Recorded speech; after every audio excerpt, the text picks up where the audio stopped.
Ô glória.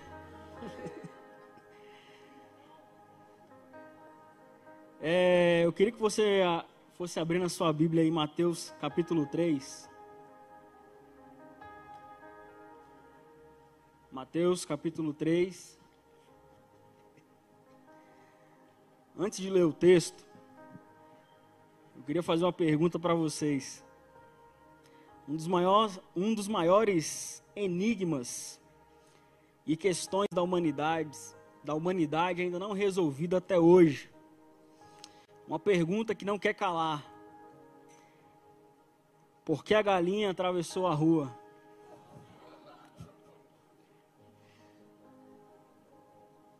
Os luteranos vão dizer, atravessou pela fé e pela fé somente. Os calvinistas vão dizer, estava predestinada a atravessar a rua. O arminiano falou, Deus previu que a galinha iria atravessar a rua. Ela creu e atravessou por seu próprio livre-arbítrio. O evangelista disse, ela atravessou porque, se não atravessasse, a ira de Deus iria torrar as suas penas. O determinista disse, a travessia da galinha foi predeterminada por Deus e é causada e exaustivamente controlada por Ele. O exegeta falou, se olharmos no grego original, descobriremos que, na verdade, era um Chester. O dispensacionalista vai falar, ela estava fugindo da grande tribulação. O amilenista disse, você tem que interpretar isso de maneira simbólica. A galinha, a rua, isso tudo se cumpre no sentido espiritual. O pós-milenista falou, a galinha atravessando a rua é uma figura do avanço do evangelho no mundo. O pentecostal falou, a galinha foi batizada com fogo, ô glória, aleluia. E o adventista disse, atravessou porque não era sábado. Uma forma de começar, né? A conexão com vocês aqui.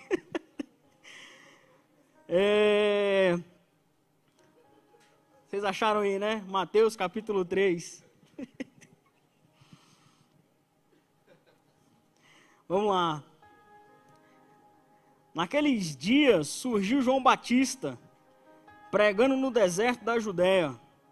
Ele dizia, arrependam-se, pois o reino dos céus está próximo. Este é aquele que foi anunciado pelo profeta Isaías. Voz do que clama no deserto, preparem um caminho para o Senhor, façam veredas retas para Ele. Jesus, essa tu vai dizer, prudente como a serpente e simples como as pombas. O tempo que nós estamos vivendo exige isso. Prudência, simples, ser humilde. João Batista, ele tinha uma roupa estranha, ele tinha uma comida estranha. Ele estava em um lugar estranho. Ninguém quer estar no deserto. Ninguém. Todo mundo quer estar sempre por cima. Todo mundo quer estar sempre no alto monte. Ninguém quer ter um momento no deserto com o Senhor. Porque pensa que um deserto é um lugar apenas de escassez. Não. Mas a grande questão não é o local que faz o homem, é o homem que faz o local. Aonde Deus colocou você, meu amigo, é você que determina como que será aquele ambiente. Se você está passando por um momento de deserto, você precisa abrir um rio para que águas fluam. Você precisa plantar uma árvore nesse deserto para que ela floresça. O deserto tem muito a nos ensinar, mas não é um local onde você vai viver o resto da sua vida. Nós somos chamados para esses lugares de influência, nós cremos muito nisso. Mas a maior parte das vezes, nós seremos chamados para um lugar de obediência. Obediência. E às vezes nós relutamos com o Senhor, queremos, não, eu não quero estar naquele lugar, eu não quero servir aquele ministério, eu não quero andar com aquela pessoa, eu não quero estar no discipulado daquela pessoa, eu não quero ter um compromisso de estar todo sábado no culto. E aqui eu trago para vocês, estão tentando substituir a Trindade, Pai, Filho e Espírito Santo, pela Trindade, meus santos desejos, minhas santas necessidades e meus santos sentimentos. Saber o local onde nós devemos estar, é saber que nós estamos ali por meio de uma palavra. A palavra daquele que está nos direcionando dia após dia. É um lugar de dependência. João Batista estava no deserto, não era porque ele queria, mas porque fazia parte do propósito dele. Sabe, aquele momento que a palavra define você e não você define a palavra? É como se eu olhasse para algumas pessoas na igreja, por exemplo, o Daniel, o Silas aqui. Ele não define o que é ser um intercessor, mas o intercessor que está aqui na Bíblia define quem ele é. A palavra de Deus estava impregnada na pessoa de João Batista. Ele não ligava para os seus desejos, para os seus sentimentos, se o sol estava a mais de 40 graus, não. Ele tinha convicção dentro dele que o momento certo, ele iria ser colocado num local aonde ele iria falar sobre aquele que estava por vir e queria mudar a história da humanidade. Sabe qual que é o nosso papel? Estar nesse lugar, permanecer nesse lugar, manter obediente ao direcionamento de Deus, a última palavra que Deus te deu, estar nesse lugar de obediência.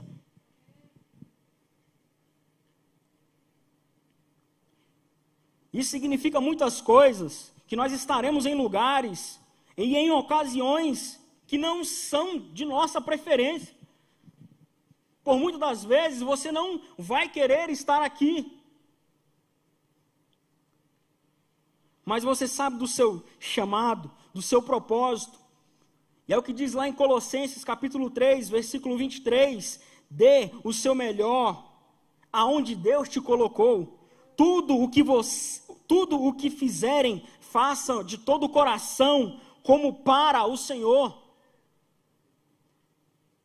Calvino mudou a história geograficamente de um local, porque ele aplicou essa verdade na vida dele. E lá em Genebra, vai dizer que nos arquivos, ali nos jornais, vai dizer que ali no avivamento, na reforma de Genebra, foi algo tão extraordinário o que ele fez. Ele fugiu da França, se não me engano, ele entrou por aquele lugar. Você vai saber que os relógios, lá da Suíça são os melhores, os chocolates suíços são os melhores, por quê? As pessoas, quando tiveram um encontro com Deus ali, elas deram o seu melhor como se fosse para Deus. Estar nesse lugar de obediência é saber que nós precisamos dar o nosso melhor para Deus. Não importa se seu ministério ele é grande ou ele é pequeno. Se você começou o seu discipulado agora, você tem 1, você tem 2, você tem 3 discípulos. O que importa é você fazer como se você estivesse fazendo para o próprio Senhor. Sabe onde Deus colocou você? Lá no seu trabalho, na sua faculdade. Faça como se fosse para Deus. Dê um testemunho de um cristão, porque isso é fazer como se estivesse fazendo para Ele. É ser reconhecido pela palavra que está impregnada em você. Mas aqui nós podemos ver, João estava no deserto, e as pessoas começaram a ir até João, e perguntar para ele, o que nós faremos, João? E aqui são os frutos de arrependimento, que o texto lá em Lucas 3 vai dizer. O que faremos? E ele vai dizer, se você tem 2 túnicas, divida com outra pessoa, dê uma. Quem tem alimentos, reparta com o seu irmão que não tem. Não trate as pessoas mal, com grosseria. Quem roubava, não roube mais. Frutos de arrependimento. A igreja do Senhor, ela foi posta na terra, ela está nessa era da evangelização para dar essa resposta para as pessoas, para as cidades, para as regiões, para os estados. O mundo está perguntando para a igreja: o que vocês vão fazer? O que vocês estão fazendo?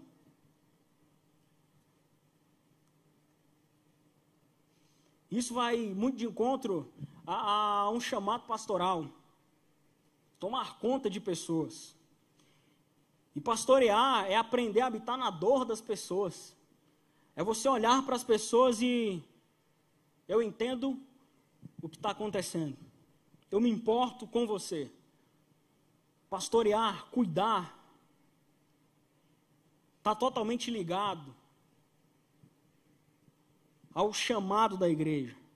E aqui eu enxergo algo. Nós seremos testados no pouco. Seremos testados. Nós não seremos testados no pouco. Nós seremos testados no muito. João Batista, ele tinha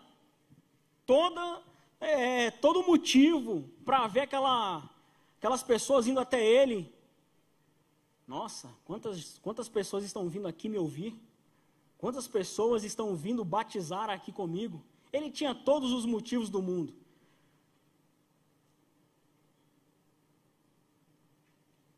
Ser testado no muito.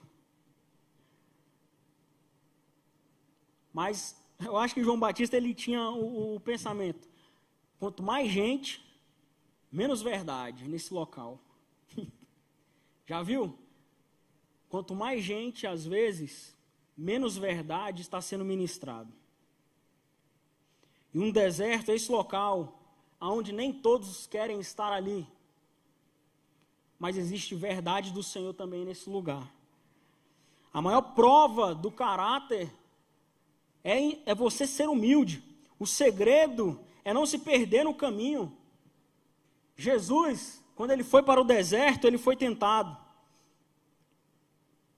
Ele poderia ser um populista, transformar as pedras em pães, gerar um momento de sensação momentânea nas pessoas. Pedras em pães. Foi isso que Satanás propôs para ele. O caminho do operador de milagres. Olha, se você pular da parede desse templo, um caminho dos milagres, provar a Deus, era como se ele estivesse dizendo: olha, force ao seu pai vir te salvar. Ele vai vir de uma forma espetacular salvar você. O caminho do revolucionário violento, prostrar diante de Satanás, era como se o Messias fosse um político no estilo dos Zelotes. Lembra? Satanás, ele colocou essas bandejas, esses pratos, olha, populista, operadores de milagres, ser um revolucionário, me adore. Será que isso soa muito familiar para você? Muitas coisas estão entrando no lugar de Deus. Muitas propostas do inimigo estão tentando nos distrair, que está roubando a atenção de Deus da nossa vida. João, ele tinha foco na missão. E Lucas 3, 15, 16 vai falar que o povo estava com grande expectativa nele. Será que ele é o Messias? E a resposta de João Batista foi: eu os batizo com água, mas virá alguém mais poderoso do que eu, tanto que não sou digno de se curvar-me e desamarrar as correias das suas sandálias. Alguém maior virá. Alguém maior, profetizado, virá para mudar a história da humanidade. E aqui, eu me lembro de algo que eu li, John Stott, o autor daquele livro, ouça o Espírito, ouça o mundo, se não me engano. E ele conta uma história que foi feita uma proposta para ele se tornar um bispo, e ele recusou. Para ele retornar à universidade como um professor, e ele recusou de novo. E houve mais um convite para ele fazer parte do corpo diplomático, e ele recusou a terceira vez. E foi perguntado para ele, qual a razão para tantas negativas?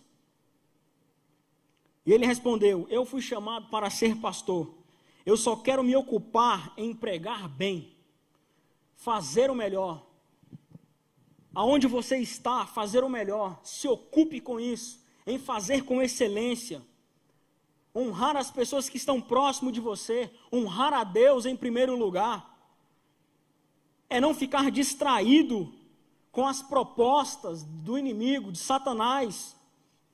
Ele sempre vai, o presente sempre vai vir embrulhado bonitinho. Sempre vai. Mas nem sempre aquele lugar é para você.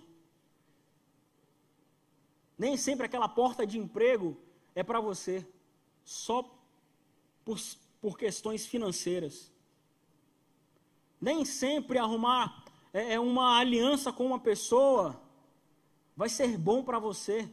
Isso vai te destruir.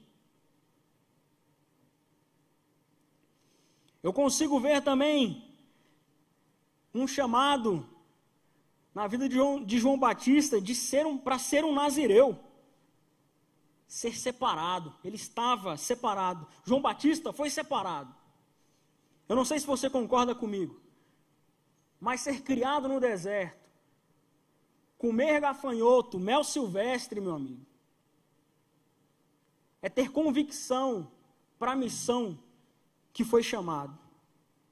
Ser separado é não contaminar com as práticas pagãs. E a gente pode ver lá em Juízes, o texto lá de Sansão, que vai falar, olha, você não poderá comer nenhum produto da videira, nem vinho, nem bebida fermentada, nem comer nada impuro.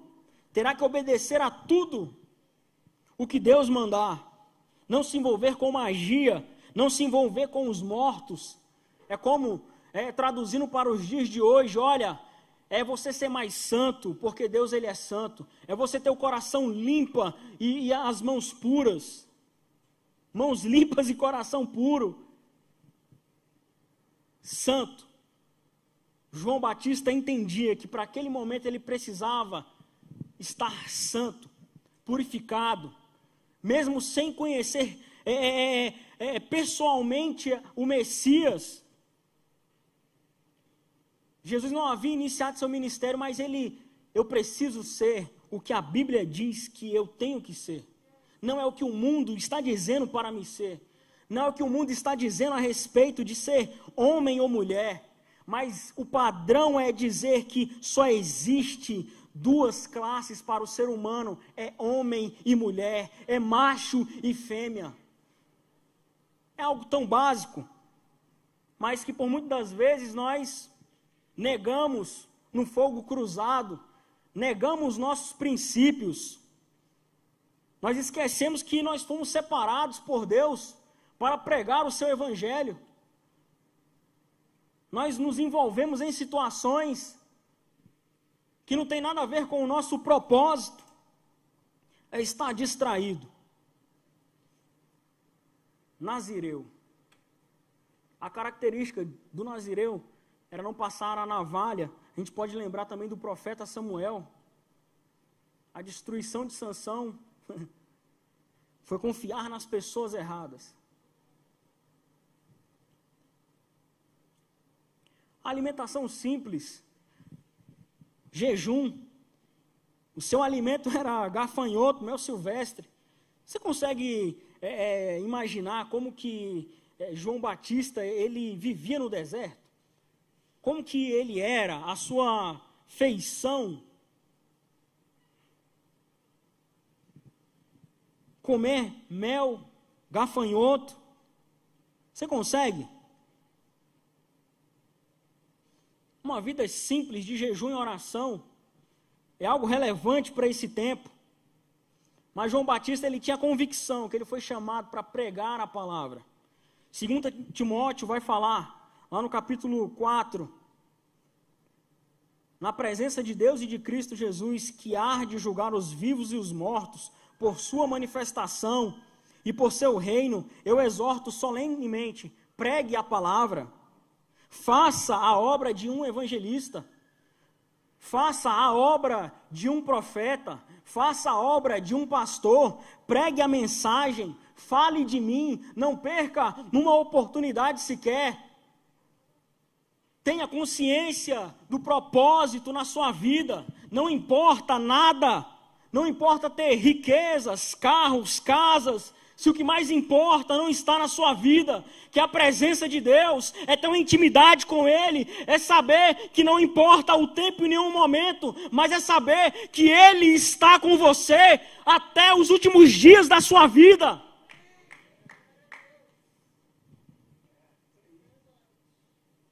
Um enviado precisa estar pronto para manifestar, para ministrar em toda parte, incluindo nas regiões aonde ninguém mais quer ir. Às vezes nós queremos só estar, no conforto da igreja, mas existem lugares lá fora que precisa da mensagem do evangelho. Existem pessoas necessitadas lá fora, precisando do mesmo amor que inundou a sua vida, que está fazendo você transbordar de alegria aqui dentro. Pessoas estão necessitadas para ter um encontro com Jesus. Pregue a palavra aonde você for. Deus está nos enviando para ter encontro com pessoas reais, lugares reais. E às vezes nós pensamos que ser cristão é como se estivesse na Disneylândia. Nós não teremos dificuldade nenhuma. Eu posso viver como eu quiser. A graça de Deus é tudo que eu preciso. Eu vou pecar hoje, mas amanhã a misericórdia do Senhor vai vir sobre mim. Não é Disneylândia. O evangelho, meu amigo, o reino de Deus não é Disneylândia. É algo que precisa ser levado a sério. Ser cristão vai custar tudo para nós. Andar com Jesus vai nos custar tudo. Vai chegar um momento aonde você será provado pelo Senhor. O padrão do Antigo Testamento e do Novo também é que Deus provava o coração dos homens. Deus provou o coração de Davi, Deus provou o coração de Saul, de Salomão. Por que vai ser diferente conosco? Deus vai provar o nosso coração para saber se nós somos fiéis ou não para administrar o que Deus está tentando nos colocar na nossa mão. Deus está dando um recado, olha, eu estou levando vocês para um novo caminho, eu estou fazendo com que vocês avancem mais, mas se vocês não derem atenção aos princípios, meu amigo, não vai acontecer.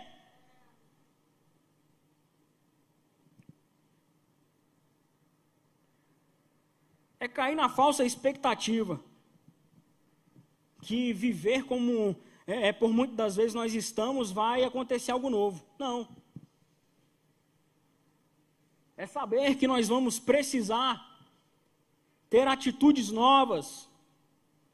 O texto aqui em Timóteo vai dizer, olha, siga o exemplo de Timóteo.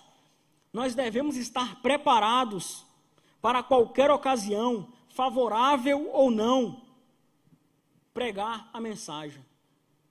Não importa a situação que você se encontra, a sua missão é se preparar para pregar a mensagem. Esse é o nosso dever, pregar a mensagem, dar um bom testemunho, dizer que o rei está voltando, é dizer que o reino está vindo com a sua plenitude, é dizer que existe uma plenitude sobre a vida das pessoas, mas que vai custar algo para elas também. Não é um evangelho barato que vai dizer, olha, vem aqui, oferte, que você vai ganhar isso e aquilo, não, mas é muito mais além do que isso, é dizer, olha, eu estou depositando no altar do Senhor, porque tudo depende dEle, tudo tudo veio dele, tudo é para ele, tudo foi feito para ele.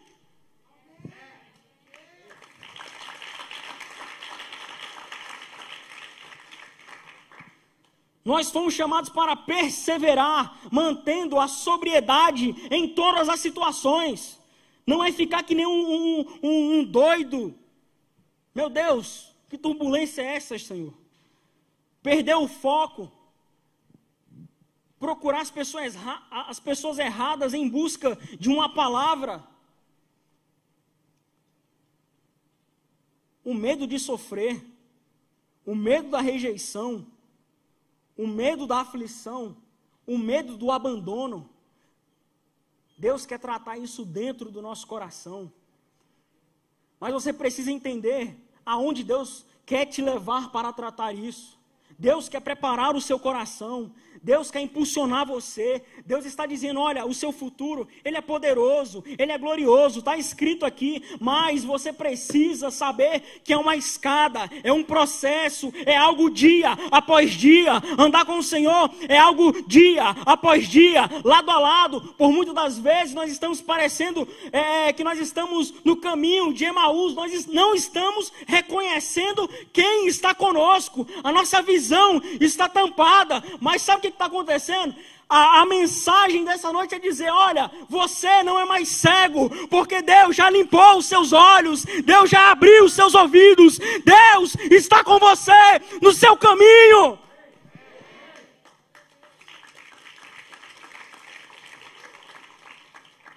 E às vezes, a gente precisa sentar, Deus precisa sentar,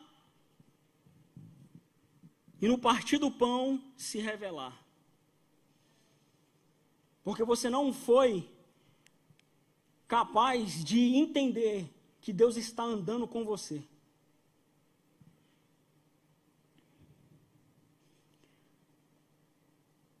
Nós não fomos chamados para perder o foco. Nós fomos chamados para seguir firme. É sabendo que o cansaço vai vir, a exaustão vai vir, o sol, ele vai bater na nossa cabeça, vai queimar, o vento quente vai soprar sobre as nossas vidas, mas nós não podemos perder o foco. Nós precisamos continuar olhando para o autor da vida, consumador da nossa fé. Nós precisamos continuar olhando para a presença, para o Monte Sião, aonde Deus habita. Mas em meio a tudo isso, você conhece muito bem a história de João Batista. Na verdade não tem muito escrito sobre João Batista. Não tem muitos detalhes.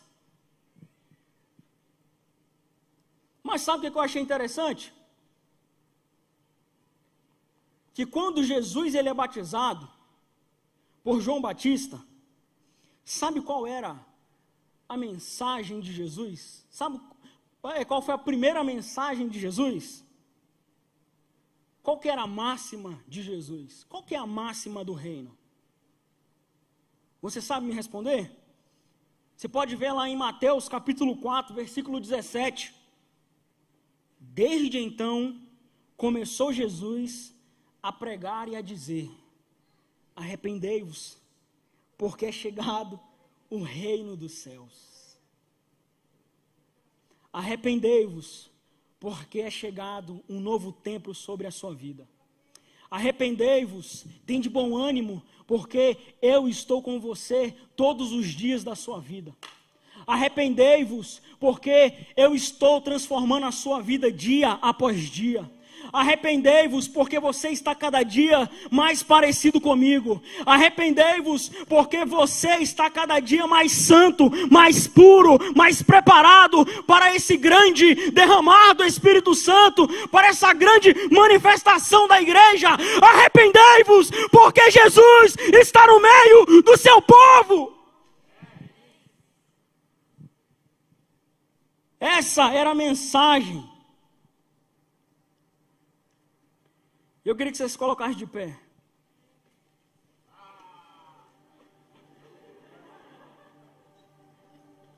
Uma mensagem de arrependimento, só poucos vão ficar empolgados.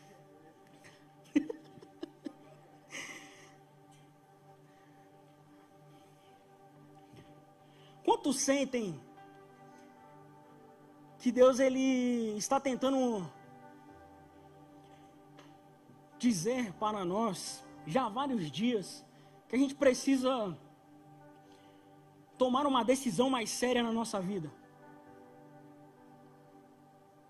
Eu não sei se você tem acompanhado as outras ministrações, mas eu consigo enxergar que Deus está tentando dizer, olha, você precisa tomar uma decisão na sua vida. Você precisa estar do lado da luz, não do lado das trevas. Se você perde um pouquinho de tempo lendo a Bíblia, você vai entender o que Deus está querendo dizer alguns dias para nós, alguns encontros aqui.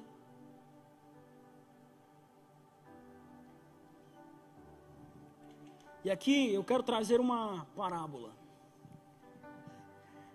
Na verdade é uma história publicada na revista dos Bombeiros em Emergência lá de São Paulo. Não sei se você já ouviu essa história, mas é uma história verídica.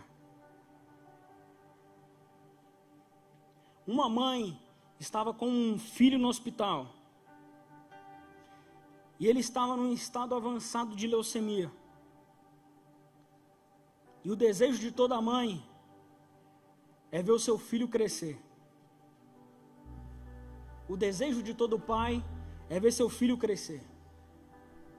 É ter um futuro poderoso.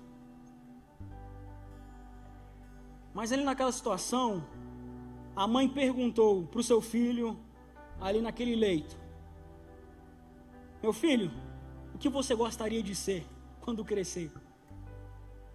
E ele: mamãe, eu sempre quis ser bombeiro. Eu quero ser um bombeiro. Mais tarde a mãe ficou com aquilo, na cabeça. E ela foi lá no corpo de bombeiros. Chamou o chefe dos bombeiros e disse: olha, meu filho, ele está num estado avançado com leucemia. Você poderia fazer um favor para ele? Dar uma volta com ele no quarteirão? Ele vai morrer. E isso vai deixar ele muito feliz. E o chefe disse: nós podemos fazer mais do que isso. E ele disse: olha, se daqui a uma semana você estiver com seu filho pronto às 7 horas da manhã, ele poderá sair conosco do hospital e atender todas as chamadas daquele dia. E se a senhora nos der a medida dele, da roupa que ele usa, nós faremos uma roupa para ele, um chapéu para ele, e ele vai participar o dia inteiro das atividades conosco. E naquele dia, os bombeiros foram lá, buscou o menino, e teve 3 atendimentos naquele dia. E o menino, ele estava como se estivesse no céu. Ele andou no tanque, ele andou na van dos médicos, e ele andou no carro do chefe. Sabe o que isso proporcionou? A atenção foi tanta dada àquela criança no hospital, que o menino viveu mais 3 meses. 3 meses. Mas só que uma certa noite, aquele menino teve problemas, todas as suas funções vitais caíram drasticamente. O negócio complicou. A mãe ligou para a família e ela: eu vou ligar no corpo de bombeiro para pedir um bombeirozinho sequer para ficar ao lado do meu filho aqui, nesses últimos momentos. E o chefe respondeu para a mãe: nós podemos fazer mais do que isso. Jesus está dizendo para você nessa noite: eu posso fazer mais do que isso na sua vida.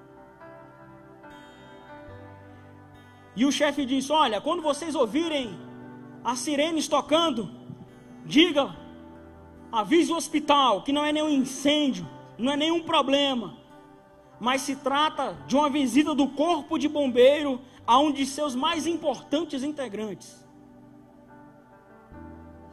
Ah, não se esqueça, abra a janela, tá bom? Do quarto do menino.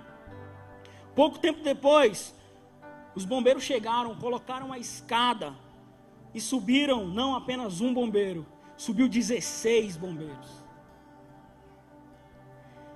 Eles o abraçaram, apertaram a sua mão e com a voz fraquinha aquele menino disse: chefe, eu sou um bombeiro de verdade? Eu sou mesmo um bombeiro? E o chefe disse: sim, e você é um dos melhores. Jesus está dizendo: você é um dos melhores no reino dos céus. Deus é como se fosse esse chefe dos bombeiros. Com essas palavras, o menino fechou os olhos para sempre. Reflita por alguns instantes a disposição a ouvir essa mensagem. Qual tem sido a sua resposta ao seu pastor? Qual tem sido a sua resposta ao seu discipulador? Qual tem sido a sua resposta a Jesus Cristo de Nazaré? Nós precisamos tomar uma decisão. Jesus está dizendo: eu posso fazer muito mais do que isso. Eu posso derramar sobre vocês muito mais do que isso. A minha presença pode ser muito mais do que isso. Os milagres podem ser muito mais do que isso. As paredes podem tremer muito mais do que isso. O louvor pode ser muito mais do que isso. A mensagem pregada, ela pode ser muito mais do que isso. A intercessão pode ser muito mais do que isso. A palavra profética, ela pode ser muito mais do que isso. A minha presença no meio de vocês pode ser muito mais do que isso. Eu sou o Senhor, eu sou o dono do mundo. Eu posso fazer muito mais do que isso.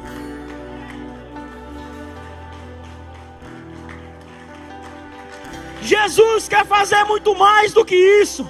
Ele é o que importa na nossa vida. O Evangelho do Senhor quer transformar a nossa vida. Ele quer transformar o mundo. Ele quer mudar o mundo. Ele quer fazer com que sua glória invada o mundo. Ele quer derramar uma glória maior do que essa. Buscai ao Senhor enquanto se pode achar. Invocai-o enquanto está perto. Não importa onde você está, onde Deus colocou você. Ame a Ele. Tenha convicção que você foi chamado por Ele. Não importa se você está no deserto ou se você está na praia, meu amigo. O que muda a referência é apenas a sua mente, porque a areia, ela é a mesma. Deus nos chamou para fazer muito mais do que isso para o mundo. Deus está nos chamando para fazer muito mais do que nós temos feito para o mundo. É pregar com muito mais afinco, é orar com muito mais afinco, é dizer: ei, Senhor, me consuma, me invada o meu coração, me encha com teu Espírito Santo, queima dentro de mim. Eu quero queimar na tua presença, Jesus. Ei, vem até mim, inunda o meu ser. Eu estou buscando ao Senhor, porque Ele ainda se pode achar. Busque a Ele, porque ainda é possível achar o Senhor. Olha, e eu finalizo dizendo para você: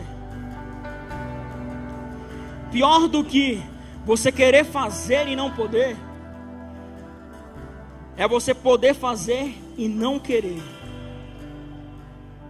Pior do que você querer fazer e não poder, é você poder fazer e não querer. Esse é um tempo onde você precisa estender as suas mãos, impor as suas mãos, abrir com as suas mãos a palavra do Senhor. É se ajoelhar na presença dEle, é dizer: Senhor, eu estou rendido a Ti, porque eu posso fazer, porque eu ainda tenho tempo.